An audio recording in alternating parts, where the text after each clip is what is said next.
How did you manage to... All right. She just had an needle. No, he never threatened. No, he didn't threaten her. Right.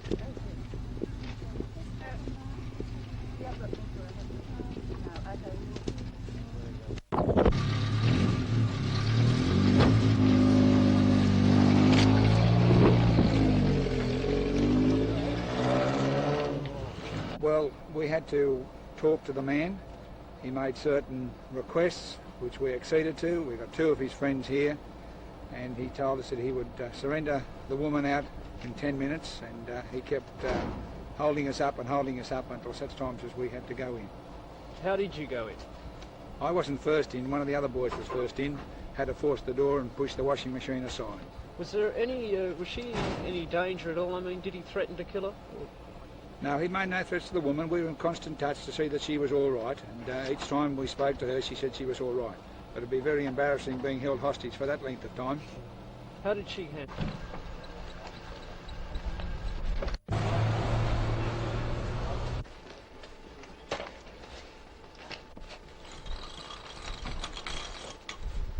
That not many women could go that long without becoming hysterical and panic-stricken at some time during it. And never once did she lose her cool. And the last time I heard her speaking was about 1 o'clock, and then she must have went to sleep from exhaustion or something. You didn't know about the siege until you heard the radio news about 11 o'clock? Unfortunately, I did know about it. I heard it at the 6 o'clock news, but all I said was in Wickham. I see. And then I went into the kitchen and switched the television off at about 11:15, then switched the radio on in the kitchen, and then when the news came over, it said that there was the siege was being conducted in a house in Union Street. Well, I said, goodness me, there's not many houses in Union Street, it's my street.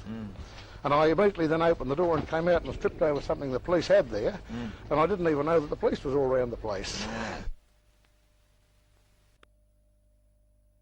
Union Street Wickham is once again a fairly quiet back lane after last night's ordeal at number 15, when about 60 police, some of them armed, and scores of pressmen and bystanders were clustered around the house.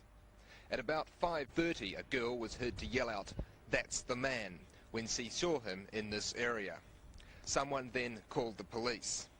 Hearing the alarm had been raised, he came into this house on the pretext of wanting to make a phone call.